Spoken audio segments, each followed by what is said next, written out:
And a very good afternoon to you all from sunny Helsinki. Something like 15 degrees centigrade at the moment in here. Uh, as Dieter told, we come from two different organizations, me, myself, and Sanna, and I'll talk for the first 15 minutes something about from the point of view of NGOs. But for the first, I'll inform you that in Finland, the debt advice and debt settlement projects have been organized in, well, two or three different ways. There are in fact three major actors on this field, but in a way you can count it only two because two of those come from the public sector.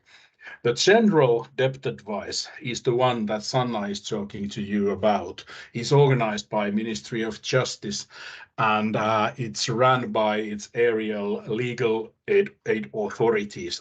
I can say I see that there are some problems. There are some misspellings in my presentation, which I have corrected, but somehow it shows the old one. So it's not legal, but it's legal. And then there's another actor on the public sector, and it's the new well-being services counties that has started their work in the beginning of 2022. And they organize the social lending, which can also be used for debt settlements. And due to that, in their work, there is more and more also the debt advice. And then there's the third sector, or the NGO sector, as usually named in English. And on that field, the Guarantee Foundation, which is my organization, is the biggest. It counts from which point of view you count, but we say that we are the only nationwide actor on this field. And then there are some local NGO actors, and of course there's the Diaconia of Finnish Evangelical Lutheran Church, which is the main church in Finland. Within their Diaconia, there is of course some kind of a debt advice work. But for the first, I'll tell you something about my organization and the NGOs, and then Sanna will tell you about the general debt advice aid. Guarantee Foundation is a 33-year-old NGO which has been founded by some NGOs near to Evangelical Lutheran Church in Finland, and also by some NGOs working on the field of mental health and alcohol abuse, and then the Ministry of Justice. Those are the ones that have been founded us. And what do we do is that our main aim is to prevent economical problems of households and help people out of different kinds of situations of over-indebtedness. At the moment, we have something like 25 employees. It varies a little bit whether we have projects, more or less projects, but it's somewhere near 25, and our approximate annual budget is a little bit under 2 million euros. I'll tell you afterwards more about the system, how we get our money from the Finnish Lottery Association. But I think that it's good to know that our services are free of charge, so we won't take any money for our advice or the debt settlements we organize. Well, what do we do in practice? Our main aim is to help people to manage by themselves with their own finances. So we say that we don't do it on behalf of them, but we try to help them to help themselves. And especially we bring different kinds of services and self-help tools to people in different kinds of financial crises, those kind of financial crises that normal households meet. Of course, we do some lobbying and advocacy work also in order to find better ways to the legislation, regulation, and practices, how people are treated. And in practice, as an organization by itself, we aim to help the people in different kind of problems to cope independently with their debts and finances by developing different kinds of means, and of course enhancing to improve the situation of financially vulnerable people. We also try to bring advice and solutions to debts to solve debt problems in practice by offering telephone and web counseling, which is, as I said, free of charge. And then we provide guarantees for consolidation loans. That's our main way to make the debt settlements. I'll tell you a little bit of that more in the future presentation. And then we provide microcredits for necessities, which is a little bit smaller product in our service case. And then we do give different kind of training about money and debt matters, especially for those kind of volunteers and professionals who meet people in different kinds of problematic situation. For example, in such a situation that somehow change or may change their way to use their money. Those can be problematic situations, or otherwise those can be the kind of situations that are very normal to every household, but still have some kind of an effect to their household economy. For example, when a family gets a new child, that's very, very happy situation, a very beautiful situation, but it's also an economical factor.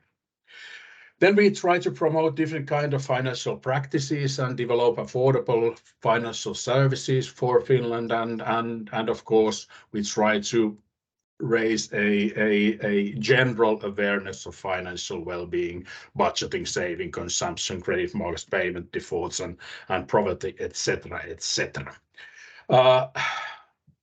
This is the one that I was supposed to show you if I have time, so I won't stay in here. The presentation is not the one that it was supposed to be, so I'll jump over these three slides. This will be shared to you, so you can look those afterwards if you want, and if I have time, then I can come back to those slides also. With those slides, I tried to show you somehow what's the indebtedness ratio in Finland, what is the factors behind the situations why people do contact us. But then in what comes to funding of Finnish NGOs in general, since the 19th, and also Guarantee Foundation as one of those NGOs. Since the 1930s, the Finnish NGOs have been mainly funded by the profits of national lottery and slot machines, which have been shared by two ministries. The Ministry of Social Welfare and Health has been dealing those monies to the organization on the field of social welfare and health. And then the Ministry of Education and Culture has been the one who's been dealing the money to sports, youth work, cultural work, and things like that. We, Guarantee Foundation, we have received public allowances from the Ministry of Social Welfare and Health, or in fact, for the first, it came strictly from the Slot Machine Association, but the Ministry of Social Welfare and Health was the one who was ruling that organization. We've got our money from there since the 1995. And most of the running costs of our organization is covered by those allowances. First, the allowance, as I told, the allowance came strictly from the Finnish Slot Machine Association, and since 2007, the system has been such that the money goes first to the Ministry of Social Welfare and Health, which gives the money to us and other NGOs. And it's in practice, it's shared by a organization of its own, which has been founded inside the Ministry of Social Welfare and Health, and it's called the Funding Center for Social Welfare and Health Organization. From the beginning of 2024, this all is about to change. after that, you can't anymore tell that we run our organization with the lottery money. From the beginning of 2024, we will get our monies strictly from the state budget. How do we do our voluntary settlements then? The settlement model is the one model with which was founded for the first into our organization. And in the beginning, the money was not coming from the slot machines, but from the aid fund collected by the Finnish Evangelical Lutheran Church. And since the 1995, the settlements have been operated on the basis of another debt settlement fund, which has been set aside separately by the state.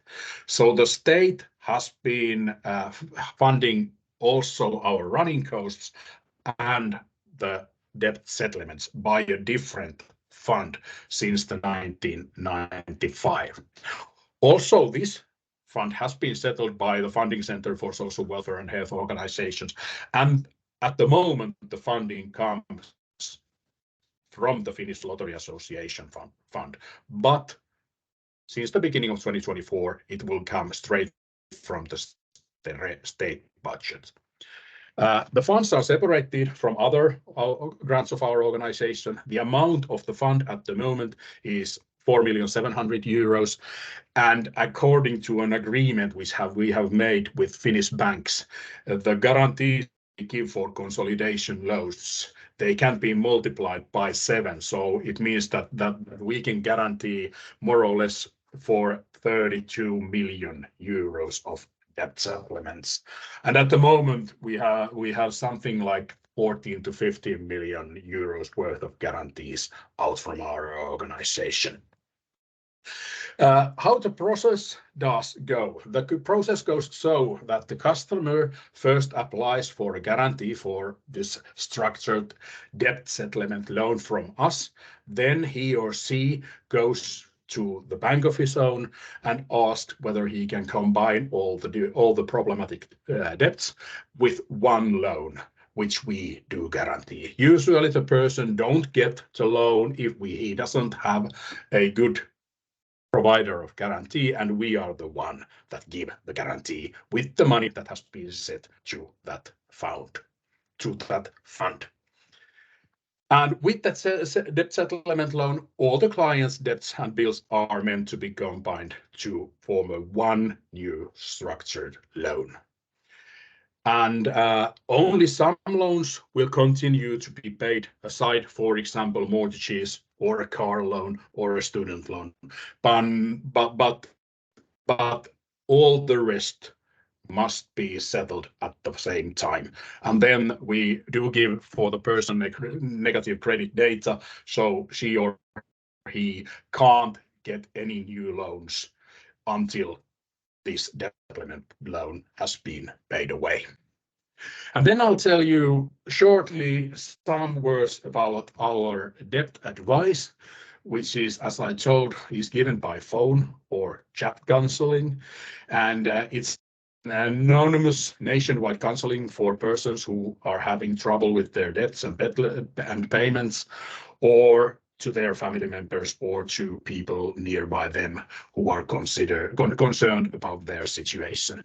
In those discussions that we do on the debt advice line by phone or at the chat, we usually formulate some kind of understanding of the overall outline of person's economical situation. What's the situation like? We say that our line is probably the emergency help. It's the first place where people usually take contact and talk to someone that they have a problematic situation with their debts. And then we try to somehow encourage them to start the process for finding a solution. And then we offer some first aid advice for the person. And it's very common that usually those people go for the next step. They go to the organization, which Sanna is about to tell you for the next The explanation of the NGO sector into here and give the floor to Sanna. Thank you all.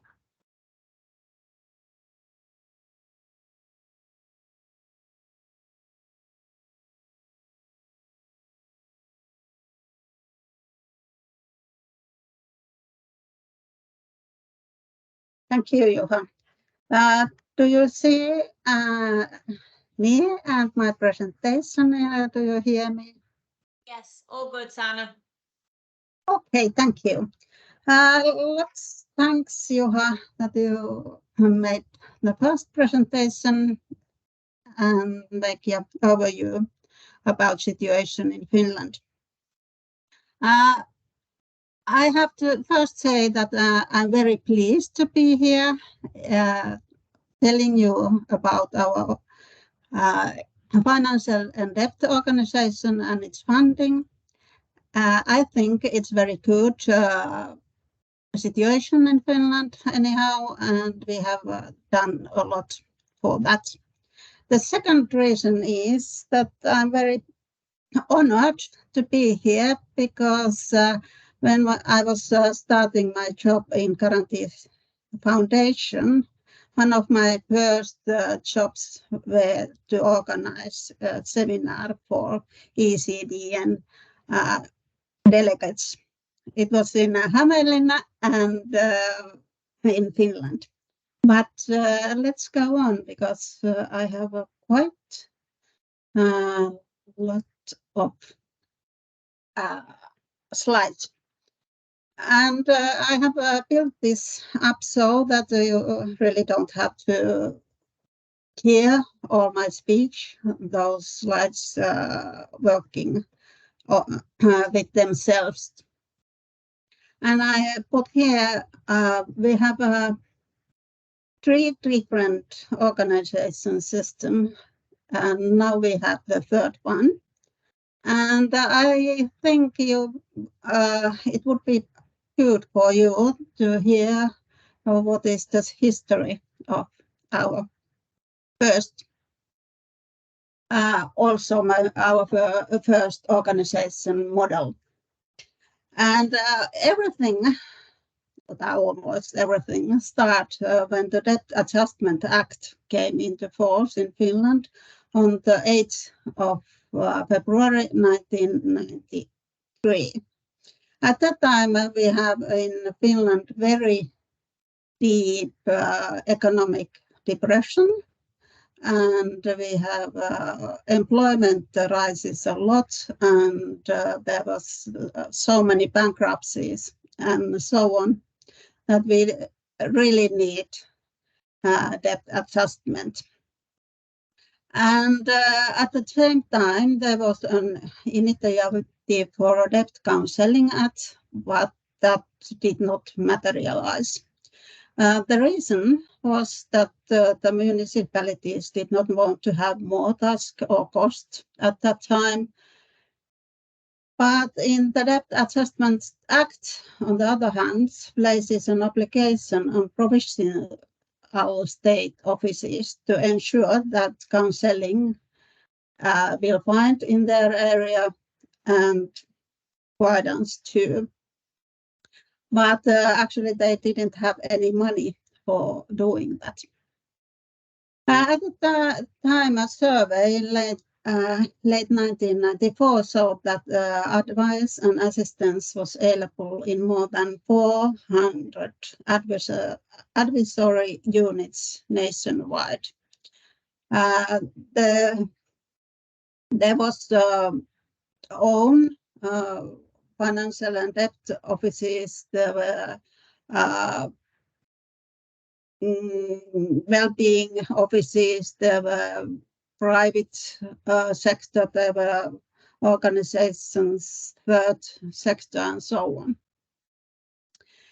And although they said that the municipalities did not want to have more tasks, the Ministry of Justice was empowered to decide upon the provision of state aid for legal and other counseling work.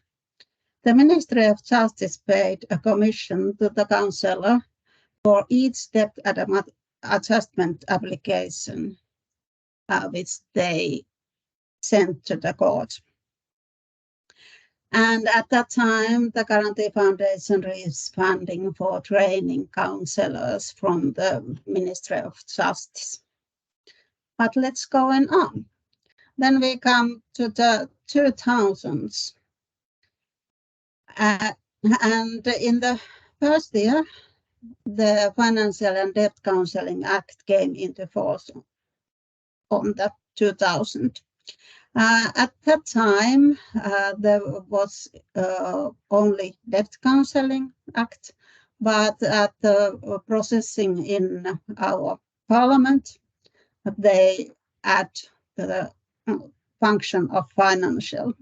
So we got the Financial and Debt Counseling.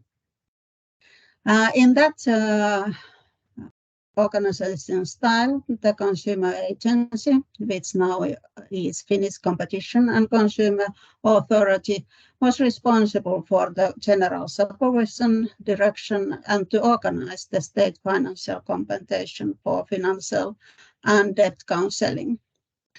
The provincial state offices were responsible in their areas for ensuring adequate availability of counseling services. Financial and debt counseling was arranged primarily so that the municipality makes an arrangement with the provincial state office.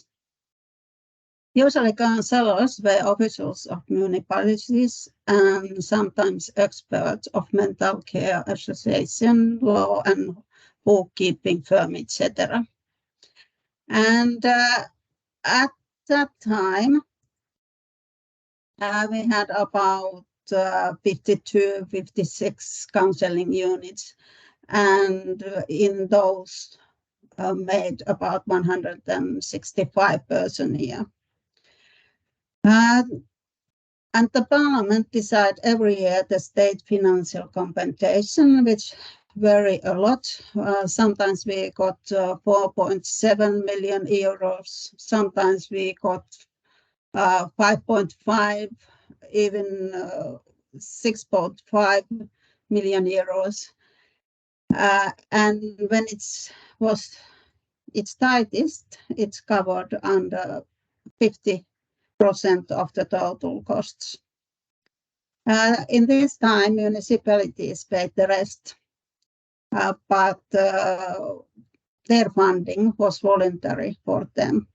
We have one municipality which covered over 50% of those total costs, and there were some who paid nothing.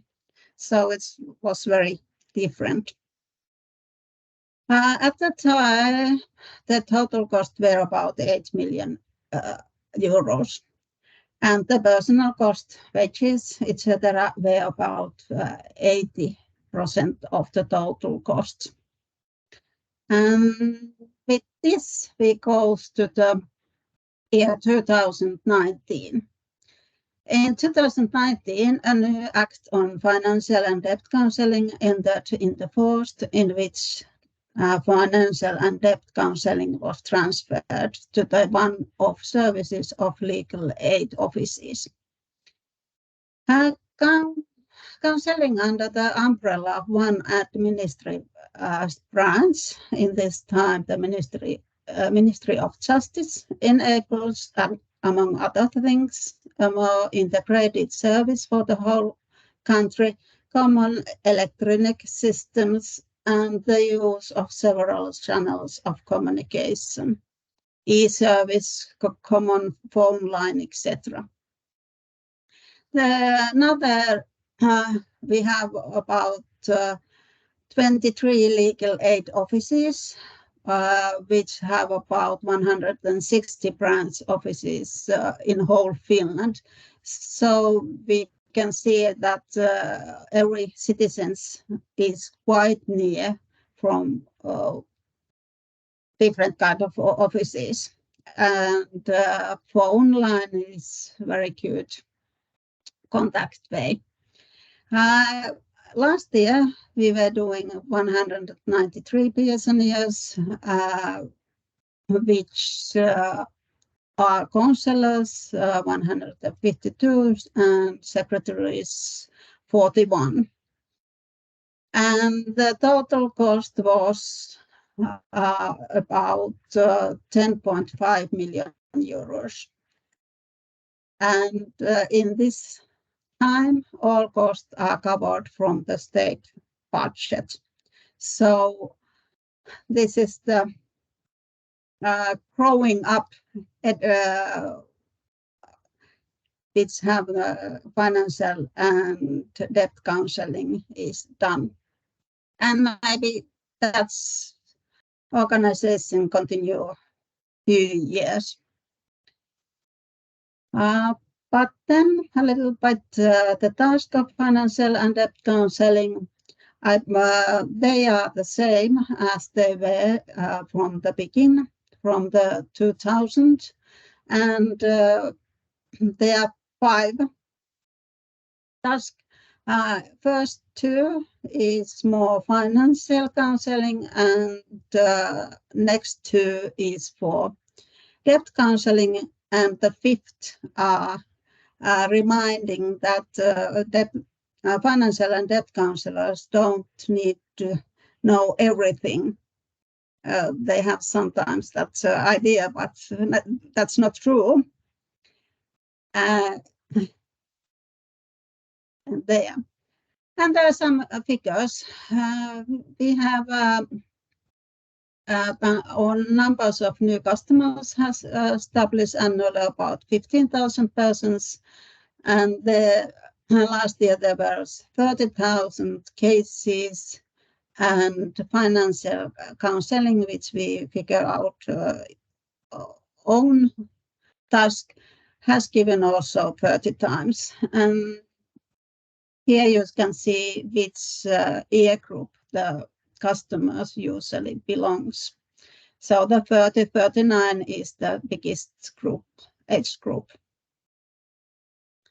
A few new way of doing financial and debt counseling.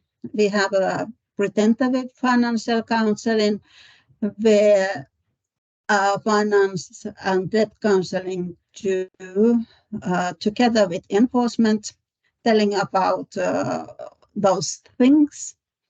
Then we have financial advice clinics, which are those low threshold service, providing a possibility to discuss everyday financial questions without booking an appointment, because there was a myth about that there is a quick queue to the appointment in financial and debt counseling.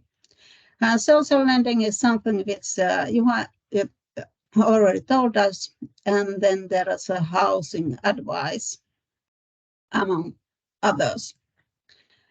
And then we have first national strategy of financial education in Finland, and that's something which we are now doing. I'm working in here, and we have about 1 million euros funding for that work.